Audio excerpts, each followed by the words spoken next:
Hi, welcome back. Today on the docket for reviewing is really bad sentence formulations, clearly. I must apologize for my voice and for all the sniffles that you're going to hear in this video, but my allergies are starting to act up. I am allergic to pollen and spring is just around the corner, and I feel like absolute dog shit, and I did not sleep last night, pretty much. But we have a car to review today again, so the grind never stops, as they say.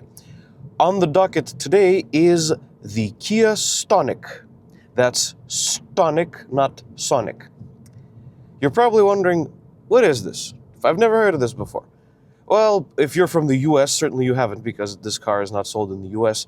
This is currently the smallest crossover in Kia's lineup. And it's rather old. This is the second facelift that has been given to the Stonic since its debut in like 2017 or 2018. It is based on the same GB platform as the old Kia Rio, which was discontinued. So this car is basically the de facto replacement for the Rio. And it was recently facelifted to bring it in line with the rest of Kia's lineup in terms of styling and technology for the most part as well. We're going to pull up to this as of yet inoperable bridge so I can take some photos, because this is a great little spot, and I'll tell you more about this car as we go. Sound good? Excellent. There's a lot of people here. I don't do well with crowds, especially when I'm doing press car related stuff, but we'll manage. All right, let's get into position. Turn the lights on.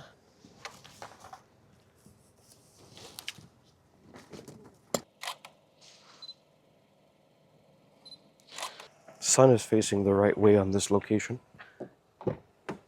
That's a good thing today. All right, I'm gonna get the nitty-gritty stuff out of the way as well, the details. Let's have a look. The wheels.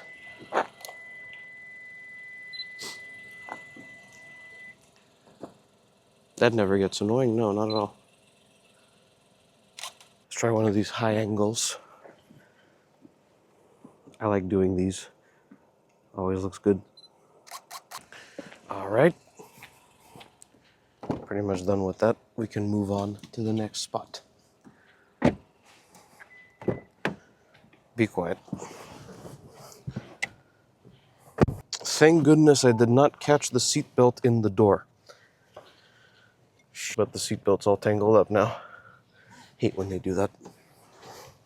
Surely by this point they would have figured out a way to not do that. All right, let's carry on with a few more bits and pieces about the Kia Stonic. Sorry, Stonic. I did some research on the pronunciation, and you're supposed to pronounce it like Stonic.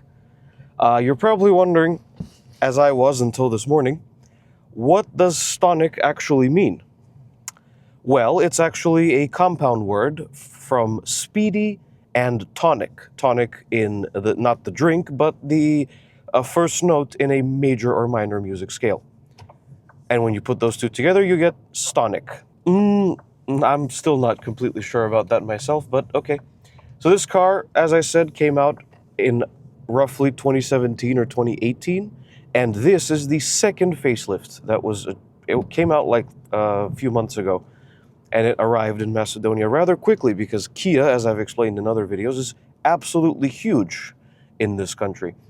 And that extends to the trim levels, as I explained in my Sportage review last year. The trim levels are specifically designed to meet the needs of this specific market, which is not the case with other automakers that exist here. So this Stonic is the ultimate trim level, which is one below the GT line. And it's basically as fully loaded as you can get for this specific type of vehicle. There are a few things worth noting about the Stonic. It's based on a slightly older platform, which means it's not quite up to the same snuff as the other Kia vehicles in terms of technology and features and things like that, but I'll explain that as we go along with the video. In the meantime, how about I tell you what it's like to drive? Well, I haven't taken it out on the highway yet. I only picked up the car yesterday, so on Saturday.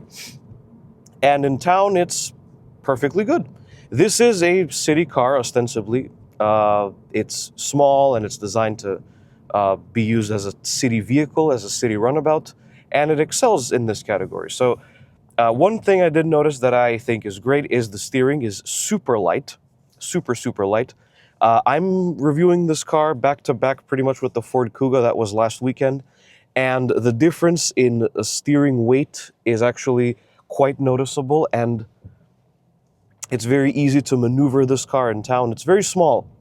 Also, it's a B SUV, but it's really rather small. I'll show you the dimensions later, of course. Visibility is generally pretty good. The mirrors are perfectly sized, the exterior mirrors are. The rear visibility is also pretty good. The rear window is rather small, but that's okay. It is actually quite good, quite easy to see, and the view out the windshield is generally pretty good. Parking is very easy. This is not a very big car, that's hardly surprising, although this one does also include front and rear parking sensors and a backup camera. I'll show you that soon. And generally, I don't really have that many notes about the town driving in the Kia Stonic. One thing I did notice is this car is equipped with a dual clutch automatic transmission, and sometimes it can be just a little bit hesitant. So when you give it a good amount of gas, it tends to not like jerk or anything. It's not really that jerky. Dude, please, what are you doing? It's more sort of, it takes a couple seconds to notch down a few gears and take off. But the acceleration ability of this little engine is actually pretty good so far from what I've seen. We'll find out what it's like on the highway later in this video. We're currently on our way to the next photo spot. As this is a city car, I tend to stay within the city for photos. And when it's a bigger car, like a family SUV or something, you know, more adventurous, I tend to go outside of the city limits. You do, of course, have auto start stop, which I disengage because it's entirely unnecessary. As for fuel consumption, ignore the 8.7 liters there on the dash. That's because the car sat in one place running. The lowest figure I was able to achieve last night when there was no traffic, and let me tell you, traffic yesterday was absolutely ridiculous, was about 6.5 liters per 100 kilometers, which is excellent. That's town driving, by the way. The benefits of small 3-cylinder engines. We'll cover more about the engine in a few minutes. If there's any other lore to know about the Kia Stonic, I will report back. I will tell you that in China, this vehicle is called the Kia KX1. And aside from the Picanto, this is the smallest Kia model in the lineup right now. And there's no confirmation of this that I've heard or that I know of, but this car will almost certainly be replaced, or at least supplanted in some way, by the Seltos. Now, the Seltos should be familiar to my international viewers because that Kia model is sold in quite a few global markets, including the US. And in those markets, that's the smallest Kia crossover. And recently, Kia confirmed the Seltos for the European market as well. That was not the case before. The Seltos wasn't sold in Europe previously. And I think that the Seltos will eventually replace the Stonic. That was a green light, by the way. I explained this in a comment in one of my other videos. The red light is only for cars that have to turn left. The ones that are going straight can carry on. I don't know that I've seen such traffic lights in other countries, but we have them here. Anyway, I think that the Seltos will almost certainly eventually take this car's spot in the lineup. And I will also say that the new Seltos, the new generation, looks rather nice. And I'm very curious to see what that's like. Hopefully we'll find out soon. Although, as far as Kia is concerned, I'm most interested in the K4, the replacement for the Ceed, the hatchback. Saw that in Switzerland when I was there just recently, and it looks fantastic, and I can't wait to try that out. But that'll be a while. Let's focus on the Stonic here while we have it. Now we're going to do some extreme town driving. Oh, finally, they filled out that hole in the road. Yay. Yes, I was going to say, surprisingly supple and comfy ride. It's not hardly surprising. I believe the GT line gets lowered suspension. This one's on the regular springs. And it's on 17-inch alloys, and it's pretty supple, pretty comfy relative to what it is. And I have a sneaking suspicion that the Stonic has been set up more for comfort rather than handling, although, of course, we will be testing that out as well. Sorry about that. You could never be too sure with this particular junction. And also, the dual clutch transmission, when it's not, you know, knocking back gears when you floor it, it's actually pretty smooth and pretty convenient. And of course, the added benefits of a city car with an automatic transmission. Well, you can't get better than that if you tried. Just wish my mother would understand that. She hates automatic transmissions. Did you hear that Gran Turismo sound effect? That's the speed limit warning changing. That's one slightly annoying thing that I found. Unlike the Kuga that I had last weekend, the speed limiter is not tied to the traffic sign recognition system. So when you have to hold down this button to set the speed limiter, and it sets the speed to the speed that you're currently doing. And then you have to notch it up using this thing to get it to 50 or 30 or whatever it may be. Also, the traffic sign recognition system can get a little confused sometimes. Say you enter a zone where the speed limit is 30. If you don't get a sign right after that says 50, it'll just perpetually think that the speed limit is 30 constantly, even if it's not anymore. And that can get a little annoying because it won't stop, telling you that the speed limit is 30 even though it isn't. But oh well. It's not really a big deal. You can, of course, turn it off. Oh, and also you have to use one of these two buttons. I can't remember at the moment which one. Crap. To access the safety systems in the infotainment system to enable or disable them or what have you. Oh yeah, we got ambient lighting as well. Just one strip running the width of the dash, and you can change the color of that to basically whatever you want. Anyway, I will join you all in a moment when the time comes for more photos. What? No. Started recording a video. Trust me, you don't want to record a video with this camera. It's really terrible. Let the Golf get by. And if I step in dog shit now, it's really gonna set up my day. Oh, camels. I don't like camels very much, but... Alright, just for testing purposes, I'm gonna put the car into sport mode. Just to see what it's like when you really push it. Here we go, just pulling up here. The only reason why I'm taking this route today, I don't know that I've taken this route to the highway on video. I'm taking this route because there's this gas station coffee that I really like, and I desperately need coffee because I barely have 3 hours of sleep. So that's what we're doing. Alright, we're just gonna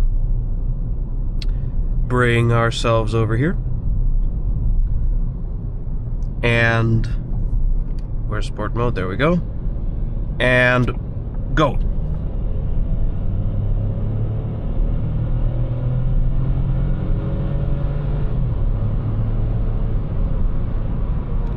A lane keep assist kind of made that a bit scary. It was just darting left and right. Alright, we can disable sport mode. Now let's go to normal. Okay. Well, I must say I'm rather impressed. This is a cheap car, and it has no reason to be as well sound insulated as it actually is. There is a tiny bit of wind noise, but there's almost no road noise whatsoever. Probably a good majority of that has to do with the fact that this car is on Michelin tires, and it's really quiet, and the engine is very restrained and calm in here. Oh dear, the exit that I need is just up the road. Try passing power.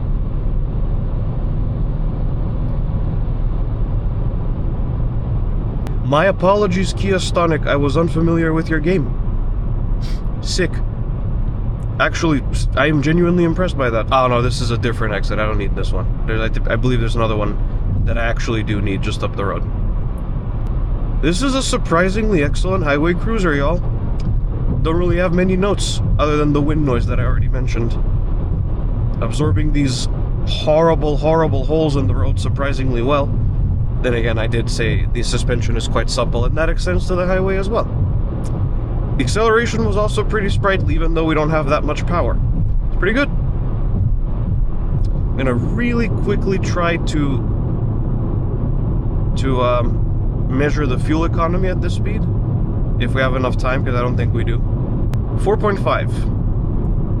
Well, it's starting out at 4.5. I would say a more realistic, yeah, there you go. More realistic would be 5 to 6, which is excellent. We don't have enough road to pass this van because the exit is coming up just up here. This part of the tarmac is really old and terrible. That's why the road noise has increased significantly. Good job, Kia. Well done. I am genuinely impressed by that. Finally, we need to touch on the handling. And this is where the Stonic hid another surprise. Because it's actually kind of fun to drive. It's not really designed to do this sort of thing. It's not a hot hatchback or anything like that. But for what it's worth, it was actually kind of fun. The only thing I noticed was the steering wheel didn't really provide all that much feedback. It could have done with a little bit more feedback, all things considered, but other than that, you can expect to be a little bit entertained if you encounter some corners while behind the wheel of your Stonic. So good job on that one, Kia. I know this was brief, but there really isn't all that much to say, other than it's good. Surprisingly entertaining. How about the features then? My allergies have gotten worse since I started filming, so I apologize for the stuffy nose and the sniffling again. So the biggest news about the Stonic is the completely redone front and rear ends. Obviously that's been done to bring it in line with the rest of Kia's lineup, like the recent Sportage and the EV9 and the rest of the EV lineup, frankly. And while the side profile is old Kia fare, as you can see, the front and rear ends and the wheels are all completely redone and restyled. By the way, small correction, they're not 17-inch wheels, they're 16-inch wheels. The GT line, I believe, gets 17-inch wheels. This particular Stonic is finished in a, frankly, a little bit boring gray color called Astro Gray. Although I had a look at the color lineup for the Stonic, and they're all a little bit boring, with the exception of a couple of greens and a red. But this one is Astro Gray, a pretty standard-looking metallic gray color. Look, we're matching again. See? Anyway, enough of that. Let's start with the front end. So, as I said, typical recent Kia fare. You got the headlights that sort of swoop down into the bumper, and you got this much more aggressive front end compared to the old Stonic. The old Stonic was quite tame in terms of front end styling. And the grille opening has been moved to the bottom instead of here in the center like it was before. Side profile, as I said, is pretty standard Stonic. It hasn't changed a lot, actually. It hasn't changed at all. You do have the new wheels, which are similar to items you can get on the Sportage and the EV family and different things like that. You also have these rather interesting roof rails, which kind of float here. There's a divot below this one. It's a pretty interesting look. I don't know that I've seen roof rails done like that before. By the way, standard Michelin Primacy 4 tires, which are excellent. Don't know how they got away with that, frankly, because as I'm recording this video, today is the day when you can legally mount your summer tires again. And the rear end, again, completely redone compared to the old Stonic. You have this new centerpiece in the bumper with the fog light and the reverse light down there. And you got these full LED taillights, again, similar to other models in Kia's lineup, and the Kia logo there in the center. And Stonic, and the whole shape of the tailgate is actually completely different as well. The old Stonic had a slightly more indented tailgate, so it was a bit more, you know, there was like a divot in the tailgate. I love using the word divot for some reason, but this one, as you can see, is a little bit more flat. So what do I think of the Stonic's design? It's pretty good. It's not my sort of thing. As I've said before, this type of vehicle doesn't interest me particularly, but it's pretty cool. It feels more modern, it feels newer, it definitely fits within the rest of Kia's lineup now, despite the side profile being a little bit more old school. It's definitely earns its place in the new Kia lineup, shall we say. Also, I forgot to mention, this is a rather interesting feature. So obviously, this is one of the cheapest cars in Kia's lineup, and they have to cut costs. Wow, they have to cut. I did it again. Crazy. They have to cut costs somewhere. But one place where they didn't cut costs, which is where a lot of the competitors do, look, 4-wheel disc brakes. I don't know if that's the case only on the Ultimate and the GT line, whereas the rest of the lineup gets drum brakes in the rear. But still, 4-wheel disc brakes in this segment and for this price point is actually pretty good. So overall, the Stonic's design is pretty nice. I would prefer a different color, but it looks cool. It looks all right. So then, what about the practicality? Key fob. It's the same key fob, the newest generation of the Kia key fob that we also saw in the Sportage with the buttons along the side and the lock button at the top as a detonator. And you also have the green, thank you, the green activity LED inside the Kia logo, as I shall now demonstrate. We can't see it because of the sun, but trust me, it's there. Try and get some shade using myself. There you go. Anyway, although there's a tailgate release button on the key fob, it doesn't do anything because you have to release the tailgate manually. Ta-da! It's all right for this segment of vehicle. Here are the dimensions of the cargo area. Here's my equipment bag that you already know. Oh, there's a space saver spare wheel under there, so no extra storage. It's a little unfortunate. You can fold down the rear seats through those levers, and you also have a pretty standard parcel shelf held in by strings. And once you're done, pretty standard stuff, really. How about the rear then? And let's see. The rear seat room in the Stonic. All right, that's actually pretty decent. You know my stats, 5'11 and a half, 1.8 meters, Discord moderator, blah, blah, blah.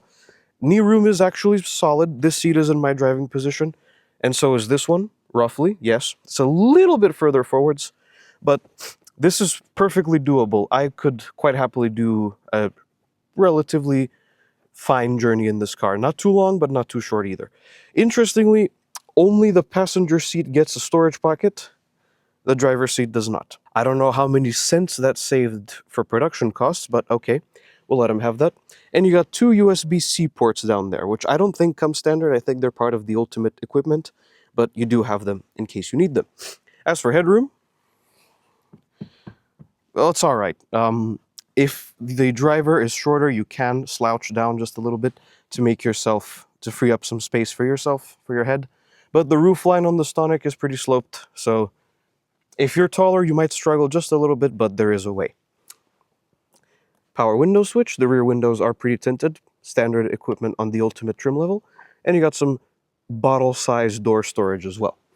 As for the middle seat, well, this is not the type of car that you would use to transport 3 people in the back all the time, but regardless, it's worth knowing because you may need to do that occasionally. So the floor is almost flat, which is good news. Let's see. Well, you might have to steal some foot space from your passengers because putting your feet on the transmission tunnel completely robs you of all your knee room, but for occasional use, the middle seat will more than likely get the job done. However, I would stick to just 2 people in the back on a regular basis in the Stonic. So overall, pretty good. Finally, the front. Before we get in, just want to show you the keyless entry system quickly. There's a black button on this door handle and on the passenger side. You push it. The mirrors fold in, the doors lock. And when you want to get in again, you push the button a second time and the doors unlock and the mirrors unfold. Also, while it doesn't do any sort of flashy light dances or anything, as you approach the car with the key on you,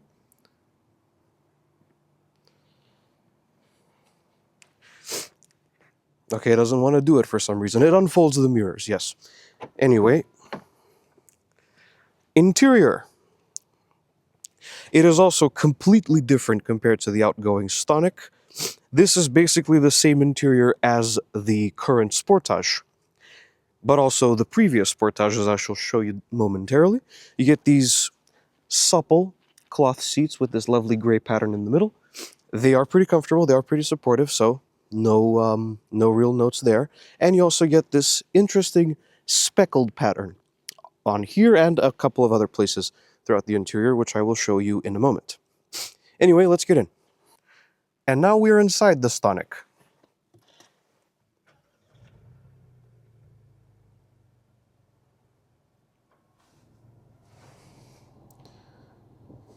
Yes, thank you.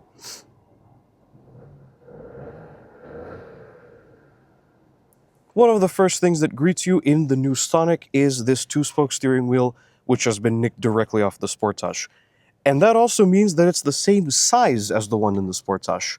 And for this interior, which has significantly less room than in the Sportage, it does feel a little bit too big. Like the dashboard and all of the controls are too small to accompany this huge steering wheel. I'm going to move the seat back because you can't see the whole thing. There we go. But it does feel nice in the hand. The leather is very soft and supple. You got some grip extensions there. You got your ADAS-related controls and gauge cluster controls here. And you got your media controls over here. and your drive modes on the steering wheel, like in the Sportage. And in the middle, we have the horn, which predictably sounds like this.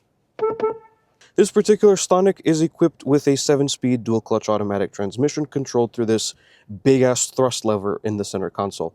We don't really get Kia vehicles with this shift lever in Europe. Usually we have the turn dial arrangement or the column stock. So this is really cool to see, and it works like you'd expect. You press the button, go into drive, like that, and you can push it over here for manual mode. And then when you put the car into reverse, you get your kinda low-res backup camera and your front and rear parking sensors. Infotainment system. For those of you that are in the know, you'll recognize that this is the old Kia infotainment system that was in the pre-facelift Kia Sportage and a bunch of others as well. It's a 12.3-inch screen and it works very well. The animations are smooth, there's plenty of features in here. It's all very easily accessible. You can rearrange these icons. And you got 3 buttons at the top. There's a back button when there's not a profile picture. There's a back button, a home button, and a menu button, much like an Android device. However, there's no wireless Apple CarPlay. And to make matters worse, you have to use a USB-A cable. 2026 model year, by the way.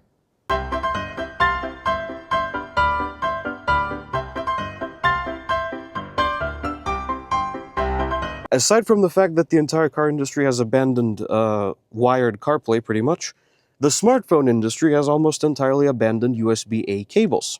And the one USB-A cable I do have doesn't work, so I was not able to get Apple CarPlay to work properly. But other than that, this is a fine infotainment system. Bluetooth, regular Bluetooth phone connectivity works just fine. Next is the hazard lights and the power locks. These buttons are really big. Climate vents. They open and close by moving them in one direction. Not a big fan of that, as you know. And over here we have the same double control arrangement as the Sportage. If you tap on that little fan, you can adjust the climate controls. And if you tap on that little arrow, you can adjust the media controls. Although these 4 buttons here are always to do with the climate controls, as you can see. Standard stuff. Wireless charger. Starter button. Heated seats.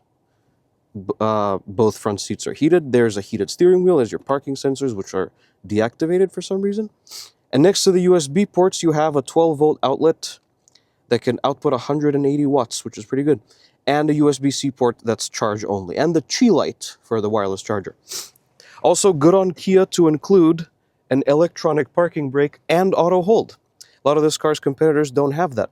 But then a lot of this car's competitors have wireless CarPlay. You get the point. And that's about it for the center control stack, so we can now move on to what's in front of the driver. Much like the infotainment system, this is Kia's old digital gauge cluster. It has the old dial design and the old font. The drive mode here changes the look of the gauges, as you can see there. And to control what's shown in the middle, you use the Pages button here to switch between the 3 options. And then when you have a scrollable menu, like here, you use this scroll wheel and the OK button. Up top, you can see there's your what part of the lights is on at the moment, the gear, the odometer, the amount of kilometers you can travel with this tank of fuel, the auto hold light, and the parking brake light. And of course, there's a lot of other warning lights in that particular segment. Signal stock. The turn signals are actually different than typical Kia, and I think these sound better. And over here, there's the auto start stop off, the stability control off, and setting the tire pressures.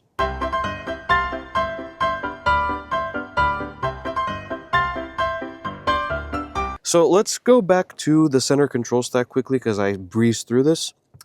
As you can see right now, it's the media and infotainment system controls. These 4 will always be climate controls. That's volume, that's tuning, and all of this stuff here that's pretty self-explanatory. But if you tap the fan, you can also tap the fan a second time to go back into this. But if you tap the fan, you get temperature, you get fan speed. I don't know if you can see it. There you go. There's fan speed right there. Your zones, your AC, and that's really about it for that one. Here's the door panel controls. You got your window switches. That one's automatic. That's the driver's side window, and that's automatic. The others are not automatic. You have a massive child lock button for the rear windows. I've never seen one this big. I don't know why it's so big. And you got your mirror controls, left and right for those, and your power folding mirrors right there. And that's about it for the interior. There's a sunglasses holder, which made me very happy to see. Don't often see sunglasses holders on cars from this category. The rear view mirror is auto dimming, and your dome light controls, by the way, they're not LEDs as you can see, is right there. It's time to wrap this up with quality and storage. Well, I mean, the build quality itself is pretty good. You get a 7-year warranty, and we know that Kia does well on JD Power surveys and the like. But there's not really anything in the way of embellishments or soft touch materials in here. It's all hard, scratchy plastics. I have not been able to locate a soft touch material in this interior. The only thing I have is the steering wheel and this shift boot, which you don't really caress while you're driving. But the build quality is solid, the technology is good, and this car should last you a pretty long time. In terms of storage, we have a big door-shaped pocket in the door and some extra storage in there as well. There's no storage in there, that's the fuse box. The wireless charger that you saw, we have cup holders. There you go, finally demonstrating the cup holders the way it should be. And an armrest with some extra storage in there. And finally, the surprisingly decently sized glove box. So overall, the Stonic's interior, it looks nice. It's not exactly soft to touch, but it's pretty good. So overall, well done.